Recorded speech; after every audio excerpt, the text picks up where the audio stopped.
Hello all, जय हिंद। आज हम एप्लीकेशन बेस्ड कंसेप्ट समझेंगे फॉर रेजिस्टेंसेस इन सीरीज। हमारा जो पॉइंट डिस्कशन चालू हुआ था वो कॉम्बिनेशन ऑफ रेजिस्टेंसेस था। कॉम्बिनेशन ऑफ रेजिस्टेंसेस में मैंने ये बोला था कि दो टाइप के कॉम्बिनेशन रहेंगे रेजिस्टेंसेस के। एक रहेगा सीरीज और दूसरा रहेगा पैरेलल अरेंजमेंट। एक सीरीज और दूसरा पैरेलल, ऐसे दो टाइप के हमारे कॉम्बिनेशन थे। तो मेन इंपॉर्टेंट पॉइंट जो कॉम्बिनेशन के रिलेटेड का पॉइंट था वो हमारे को पहला हमारा सीरीज का पार्ट चालू हुआ था, उसके बाद में हम बोल रहे थे कि पैरेलल का भी पार्ट आगे आएगा। आज हम एप्लीकेशन बेस्ड कंसिडर करेंगे फॉर सीरीज। हमने फॉर्मूला निकाले थे इक्विवेलेंट रेजिस्टेंसेस का। R equivalent is R1 plus R2 plus R3 for 3 resistances. Homework में 2 रेजिस्टेंस का आपको दिया गया था, बहुत से बच्चों ने होमवर्क सेंड किए जिसमें are equivalent R1 plus R2 उनका आया है। ठीक है, अब बेसिकली सीरीज में दो पॉइंट ऐसा बोला गया था। मैंने ये पॉइंट आपको बोला था कि जब रेजिस्टेंसेस सीरीज में कनेक्ट होते हैं तो ईच एंड एवरी रेजिस्टेंस में से सेम करंट पास होगा, but the total current that will pass is going to decrease, क्योंकि रेजिस्टेंस सीरीज में बढ़ जाता है। तो अपन इंपॉर्टेंट जो पॉइंट हमने थ्योरेटिकल डिस्कस करे थे उसका हम प्रॉब्लम के बेसिस पे एक प्रूफ देखेंगे। ठीक है, तो आपको एक प्रॉब्लम पहले सॉल्व करके बता था। इंपॉर्टेंट सी चीजें हैं, तो आज बेसिक प्रॉब्लम्स रहेंगे हमारे। बेसिक प्रॉब्लम्स हम समझ लेते, फिर उसके बाद में बहुत सारे प्रॉब्लम सीरीज पे हमारे को करना है। Problems on resistance in series में सबसे पहला क्वेश्चन, अब बेसिक क्वेश्चन है और जहां जहां जो प्रूफ रहेगा मैं आपको बताते जाऊंगा। क्वेश्चन ऐसा है, सबसे पहला बेसिक क्वेश्चन जो सीरीज में आता है वो ऐसा। पहला वाला क्वेश्चन ये आपका, देखो ध्यान से। टू रेजिस्टेंसेस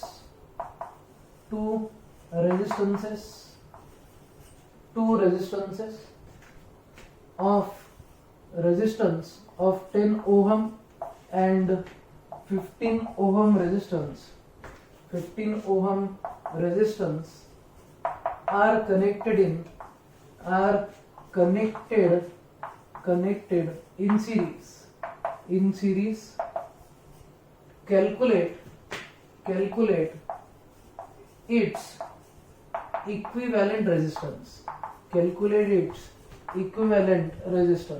पहला क्वेश्चन है आपका, this question is for 1 mark. 1 mark का सिंपल क्वेश्चन है ये। क्वेश्चन बहुत सिंपल है, इसको सॉल्विंग करना भी बहुत सिंपल रहेगा। सिंपल से क्वेश्चन देखो ध्यान से। दो रेजिस्टेंस दिए गए हैं जिसकी वैल्यू R1 और R2 है, दैट इज 10 ओम एंड 15 ओम। आपके पास में दो रेजिस्टेंसेस है जिनकी वैल्यू 10 ओम और 15 ओम है। Resistances are connected in series. Calculate its equivalent resistance. तो आपको ये पॉइंट मालूम रहना चाहिए for resistances in series. Series arrangement का जो हमारा पॉइंट है वो ऐसा है, for resistances in series R equivalent is R1 plus R2। ये सबसे पहला point, R equivalent is R1 plus R2। For equivalent resistances in series R equivalent की वैल्यू क्या है, R1 प्लस R2 है। ये सबसे पहला पॉइंट सबको क्लियर होना चाहिए। ये फॉर्मूला है हमारा। अगर 10 रेजिस्टेंस रहे तो क्या हो जाएगा, R equivalent R1 plus R2 plus R3 plus R4 up to R10 ऐसा। तो आपको वैल्यू डालनी, आर इक्विवेलेंट निकालना है आपको। तो आर इक्विवेलेंट की वैल्यू कितनी हो जाएगी, 10 प्लस 15 दैट इज 25 ओहम। तो अगर सपोज आपने दो रेजिस्टेंसेस को सीरीज में कनेक्ट कर दिए तो ऑब्वियसली सर्किट का रेजिस्टेंस बढ़ जा रहा। क्यों, देखो आप यहाँ पे 10 और 15 ओम है, दोनों को मिला दिए तो कितना हो रहा, 25 ओम। तो अगर सपोज आपने एक सीरीज अरेंजमेंट लिए जिसमें दो रेजिस्टेंस एक के बाद एक कनेक्ट हो गए तो उसका इक्विवेलेंट रेजिस्टेंस हमेशा इंक्रीज हो रहा। जैसे कि इसका इक्विवेलेंट रेजिस्टेंस इंक्रीज हो जा रहा तो करंट जो सर्किट में से फ्लो होगा वो कम हो जाएगा। ठीक है, तो ये पहला वाला question for 1 mark. Two resistances of 10 ohm and 15 ohm are connected in series, then find the equivalent resistance. तो फार्मूला क्या रहेगा, R equivalent is R1 plus R2। तो R equivalent is 10 plus 15, R equivalent is 25 ohm. R equivalent कितना ohm हो जाएगा, 25 ohm. ये सबसे पहला पॉइंट है हमारा। ठीक है, अब नेक्स्ट वाला क्वेश्चन, सिंपल क्वेश्चन पहले आपको सॉल्व करने लगा था, फिर उसके बाद में और टिपिकल क्वेश्चंस आपको सॉल्व करके बताता हूँ। अब सपोज आपको दिए गए हैं 5 रेजिस्टेंसेस आपको दिए गए हैं और आपको उसका इक्विवेलेंट रेजिस्टेंस निकालना है जब ये सीरीज में कनेक्टेड है। ठीक है, 5 रेजिस्टेंसेस, क्वेश्चन नंबर 2, चलो सॉल्व करना है। 5 resistances of value 0.1 ohm, 0.2 ohm, फिर 0.2 ओहम, फिर उसके बाद में 0.3 ohm and 0.2 ohm are connected in series.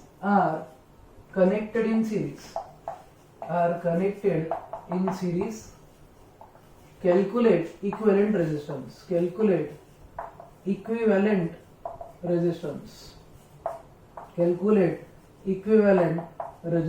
आपको क्या कैलकुलेट करना है?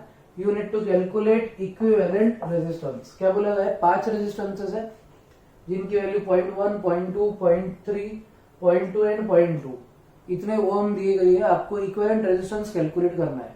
कब? जब ये रेजिस्टेंस सीरीज में कनेक्टेड हो।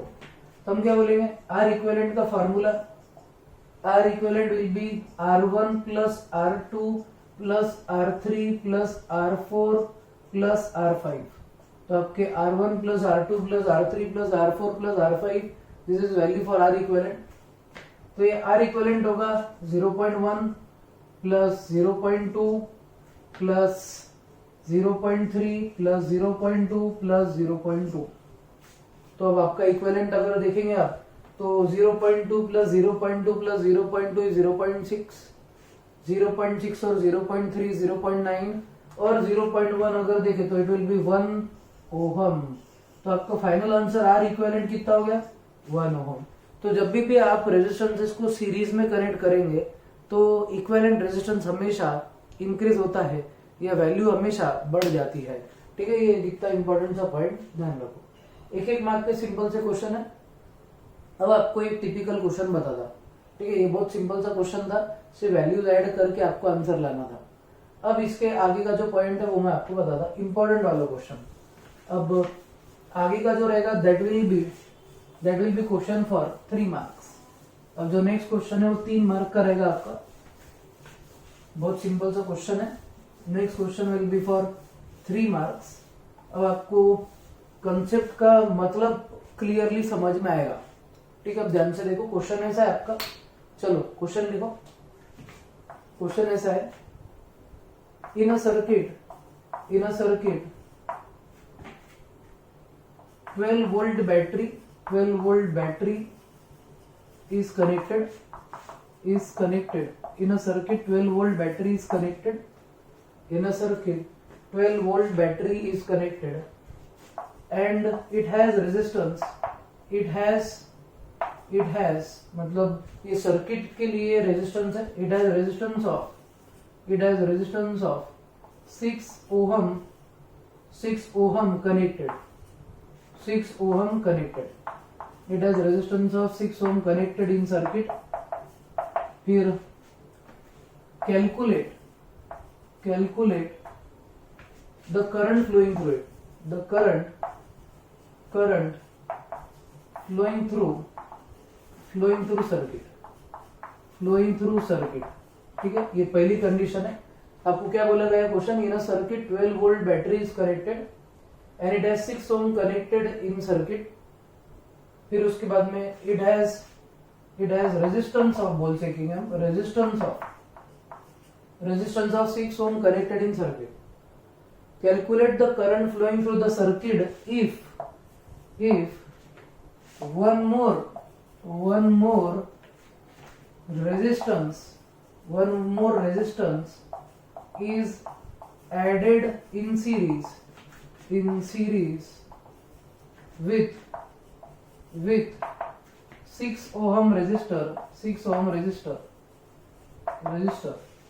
having resistance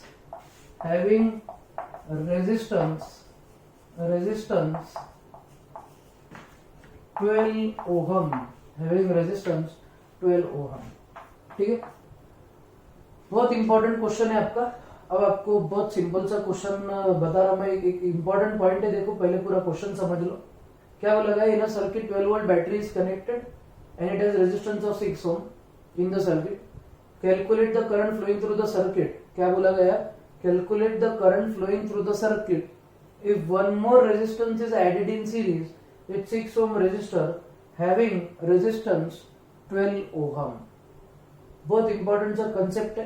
अब मैं ये कंसेप्ट आपको जो कल मैं आपको जो लेक्चर में पढ़ाया उसका प्रूफ यहाँ पे बता रहा। बच्चों को, कुछ बच्चों को कंफ्यूजन था। आई रिसीव्ड सम मैसेजेस जिसमें ऐसा बोला जा रहा था, किसी ने मैसेज में ऐसा बोला कि रेजिस्टेंस इंक्रीज हो रहा तो करंट डिक्रीज होना चाहिए सर। आप बोल रहे हो कि रेजिस्टर करंट इक्वल जा रहा है रेजिस्टेंसेस में से, तो उन बच्चों के लिए स्पेशल ये प्रॉब्लम है जिनको कंफ्यूजन है। इंपॉर्टेंट पॉइंट नोट करो, मैंने कल ये बोला था कि अगर सपोज रेजिस्टेंसेस को आपने सीरीज में कनेक्ट करे तो the total current flowing in the circuit will decrease. ये मेरा ओपनिंग स्टेटमेंट था कि रेजिस्टेंस बढ़ेगा और उसके बाद में current flowing through the circuit कम होगा। मैंने ओपनिंग स्टेटमेंट ही ये मेरा बोला था कि रेजिस्टेंसेज इन सीरीज हम तब अरेंज करते हैं जब आपको करंट सर्किट का कम करना हो। तो अब ये वाले प्रॉब्लम में मैं वो चीज का आपको क्लैरिफिकेशन दूंगा। सेकेंड चीज ये कि हम बोल रहे थे कि हर एक रेजिस्टेंसेस में से सेम करंट फ्लो होता है जब सीरीज में रेजिस्टेंस कनेक्टेड हो। तो दोनों पॉइंट आपको मैं यहाँ पे प्रूव करके बताता हूँ। बहुत सिंपल सा कंसेप्ट है, आपको ध्यान से सुनना है, ठीक है। अब अपन क्या करेंगे, मैं ये प्रॉब्लम को दो केस में डिवाइड कर देता। I am dividing the problem in 2 cases. एक केस ऐसा जिसमें सिर्फ एक रेजिस्टर और बैटरी कनेक्टेड है, और सेकेंड केस ऐसा जिसमें 2 रेजिस्टर कनेक्टेड है। तो हम ये चेक करेंगे कि is there change in resistance, is there change in current that flows through the circuit. अब सबसे पहला केस देखते हैं हम। केस 1 ध्यान से देखो। केस 1 ऐसा है हमारा। केस 1 में हम ऐसा बोल रहे हैं कि एक रेजिस्टेंस है 6 ओम का, और ये 6 ओम का रेजिस्टेंस कनेक्टेड है सर्किट में। इसको कनेक्टेड है बैटरी जिसका वोल्टेज है 12 वोल्ट, और ये suppose closed key plus minus 12 volt की बैटरी है, ठीक है। Obviously current will flow from positive to negative. अब हम क्या करेंगे, पहले केस में जब सिंगल रेजिस्टेंस है, तो उसमें ये सर्किट में से कितना करंट फ्लो होता है वो हम कैलकुलेट करेंगे। तो case 1 is to calculate the only current that flows when only one resistance having value 6 ohm is connected in the circuit। अब देखो ध्यान से, अब इसमें पॉइंट ऐसा आएगा हमारा। अब हम बोलेंगे according to Ohm's law V is equal to I into R। According to Ohm's law V is equal to I into R। तो वैल्यू कितनी है यहाँ पे 12 वोल्ट, तो 12 will be equal to I हमारे को निकालना है, R की वैल्यू है 6 ओहम। तो I की वैल्यू अगर आप देखेंगे it will be 12 divide by 6, तो आपकी वैल्यू आ जाएंगी 2 एम्पियर। कितनी आ जाएंगी 2 एम्पियर। तो current that flows in the circuit is 2 ampere. तो अगर सपोज आपका सिर्फ 6 ओहम का रेजिस्टर, अगर सपोज आपका सिर्फ 6 ओहम का रेजिस्टर सर्किट में कनेक्टेड है, तो आपके सर्किट में से करंट जो फ्लो हो रहा दैट इज 2 एम्पियर। तो एक सबसे इंपॉर्टेंट, सबसे पहला पॉइंट ये रहेगा कि अगर सपोज आपके पास में कोई सर्किट है, ये सर्किट में अगर आप पोटेंशियल अप्लाई कर रहे, पोटेंशियल अप्लाई करने के बाद एक रेजिस्टर अगर कनेक्टेड है तो उसमें से कुछ क्वांटिटी ऑफ करंट पास होगा। तो एक रेजिस्टर जब 6 ओम का रहेगा तो 12 वोल्ट की बैटरी जब आप अप्लाई करेंगे तो करंट जो फ्लो होगा सर्किट में से वो 2 एम्पियर होने वाला है। तो 2 एम्पियर करंट अपने सर्किट में से फ्लो हो रहा है, ये इनिशियल कंडीशन है। अब क्या बोल रहा हो, आगे का पॉइंट देखो, calculate the current flowing through the circuit if one more resistance is added in series with 6 ohm resistor.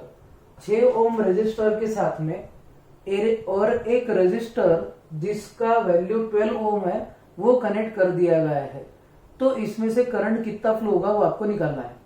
अब एक इंपॉर्टेंट पॉइंट, यहाँ पे मैं कंसेप्ट आपको प्रूव करके बताऊंगा। इसके पहले क्या बोला था मैंने, जब भी सीरीज अरेंजमेंट होंगी तो रेजिस्टेंस बढ़ेगा, रेजिस्टेंस अगर बढ़ता है तो current flowing through circuit will decrease. अब देखते हैं हम रेजिस्टेंस बढ़ता है क्या और करंट फ्लोइंग इन सर्किट कम होता है क्या। पहला केस सबको याद रखना है, पहले केस का आंसर हमारा 2 एम्पियर था, मतलब 2 एम्पियर करंट पहले हमारा फ्लो हो रहा था जब सिंगल रेजिस्टर है। अब अगर हम रेजिस्टर बढ़ा रहे तो current in the circuit increase होगा या डिक्रीज, तो हमारे को समझना है। ठीक है, चलो केस 2 क्या है मैं आपको बताता। केस 2 आपको केस 2 ही कैलकुलेट करना है, but in order to avoid any confusion मैं इसको 2 केस में डिवाइड कर रहा ताकि हमारा थ्योरेटिकल पॉइंट प्रूफ हो जाए यहाँ पे। और हमारे पास में जो सर्किट है वैसा दिख रहा, this will be your circuit, it has 6 ohm resistor and 12 ohm resistor. 2 resistor है हमारे पास, एक 6 ओम का और दूसरा 12 ओम का। उसके बाद में हमने यहाँ पे बैटरी वैसी की वैसी रखे हैं, batteries of 12 volt. This is key जो भी क्लोज कंडीशन में, this is key which is in close condition, this is positive and negative terminal. ये जो रहेगा this is I, that is the current flowing through the circuit. अब ये बहुत important point यहाँ पे ऐसा दिख रहा कि 6 ohm and 12 ohm are the resistances that are connected in the, these are the resistances that are connected in series। ये रेजिस्टेंसेस है जिनको हमने सीरीज में कनेक्ट किया हुआ है। तो अब what will be the total current? Total current जो आपका सर्किट में से फ्लो होगा, ये टोटल करंट निकालने के लिए आपको इक्विवेलेंट रेजिस्टेंस निकालना पड़ेगा। सबसे पहले इक्विवेलेंट रेजिस्टेंस आपको निकालना पड़ेगा। क्यों? आपके सर्किट में 2 रेजिस्टेंसेस है, तो ये दोनों रेजिस्टेंसेस की एग्जैक्ट वैल्यू आपको निकालना पड़ेगी। तो आर इक्विवेलेंट क्या हो जाएगा? Is R1 plus R2। R equivalent R1 plus R2 हो गया, तो R1 की वैल्यू है 6 और R2 की वैल्यू है 12, तो दैट विल बी 18 ओम। तो अब आपका जो सर्किट है उसका रेजिस्टेंस कितना ओम हो गया? 18 ओम। 18 ओम आपके सर्किट का रेजिस्टेंस हो गया। तो जो मैंने पहला पॉइंट बोला था क्या रेजिस्टेंसेस जब आप सीरीज में कनेक्ट करेंगे तो सर्किट का टोटल रेजिस्टेंस कम हो जाएगा, बढ़ जाएगा, सॉरी, सर्किट का टोटल रेजिस्टेंस बढ़ जाएगा और सर्किट का रेजिस्टेंस बढ़ गया तो करंट कम हो जाएगा। तो पहले इक्वेशन में, पहले केस में जो करंट सर्किट से फ्लो हो रहा था वो था 2 एम्पियर। अब हम चेक करते हैं कि ये केस में 2 एम्पियर करंट फ्लो होगा या नहीं। ठीक है, तो वापस से हम क्या करेंगे? By Ohm's law, by Ohm's law. Ohm's law के हिसाब से V is equal to I into R equivalent. क्या हो जाएगा? V is equal to I into R equivalent. अब आपका R इक्विवेलेंट अगर सपोज, सॉरी, आपको क्या निकालना है? करंट। तो current will be V divide by R equivalent. Current हो जाएगा आपका V divide by R equivalent. V की वैल्यू आपकी दी गई है 12 वोल्ट और ये जो आपका इक्विवेलेंट आ रहा दैट इज 18। तो 12 डिवाइड बाय 18 इज 2/3।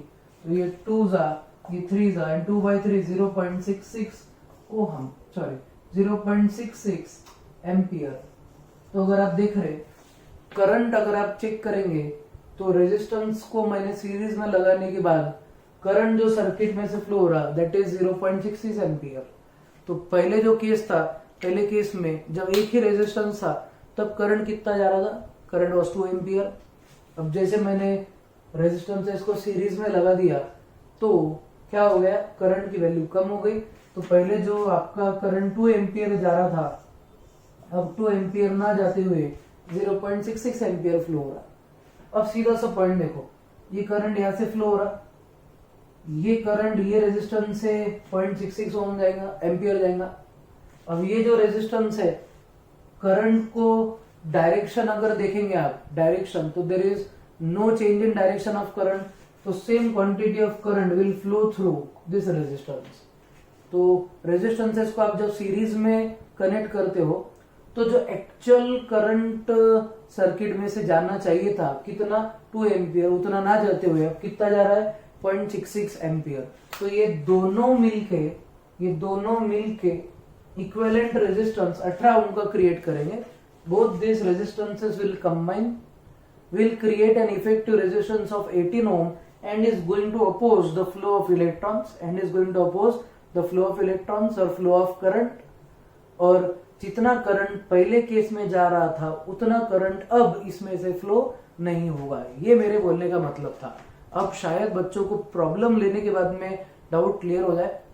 मैं एक बार फिर दोहरा रहा, रेजिस्टेंसेस इन सीरीज का मतलब ये है कि जैसे ही आप रेजिस्टेंसेस को सीरीज में कनेक्ट करेंगे तो ये रेजिस्टेंसेस की वैल्यू ऐड हो जाएंगी और ये सब रेजिस्टेंस मिलके सर्किट में कम करंट पास होने देंगे।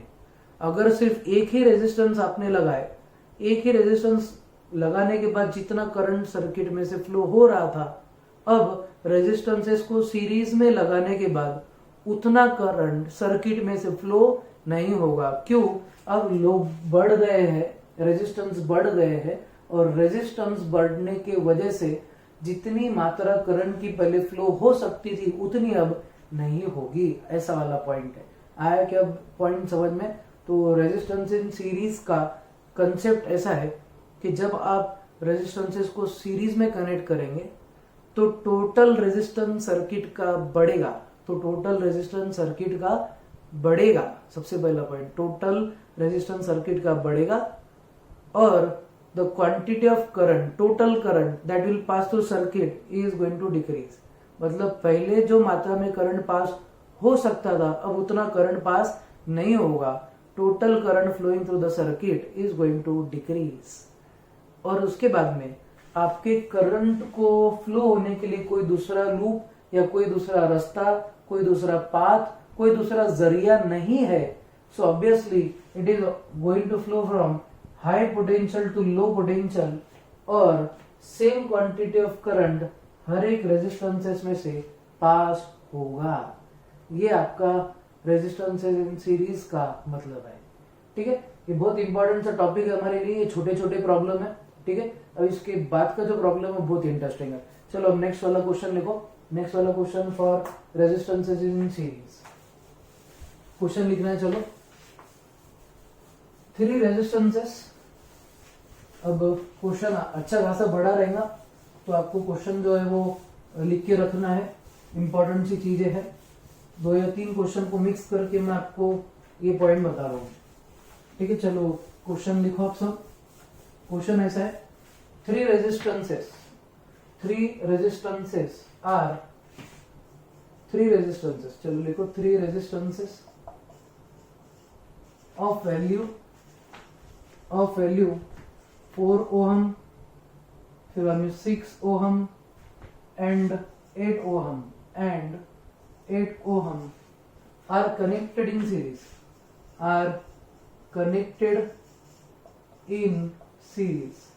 ये पहला point.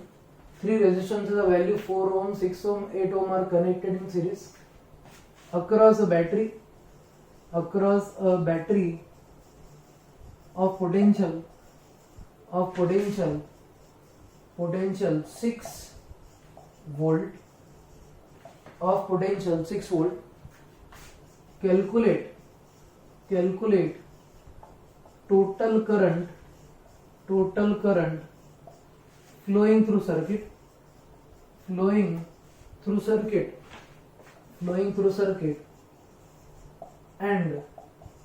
and potential drop across every resistor,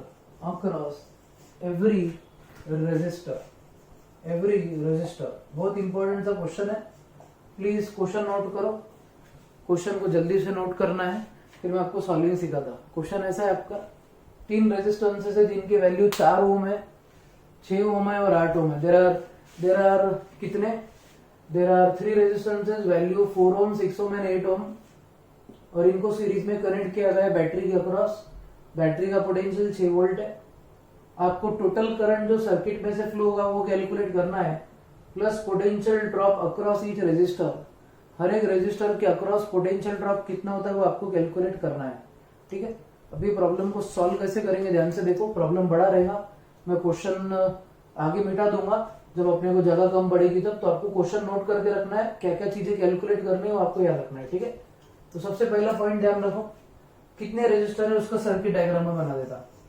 total आपके पास में 3 रेजिस्टर्स है, तीनों को आपने सीरीज में कनेक्ट किया हुआ है।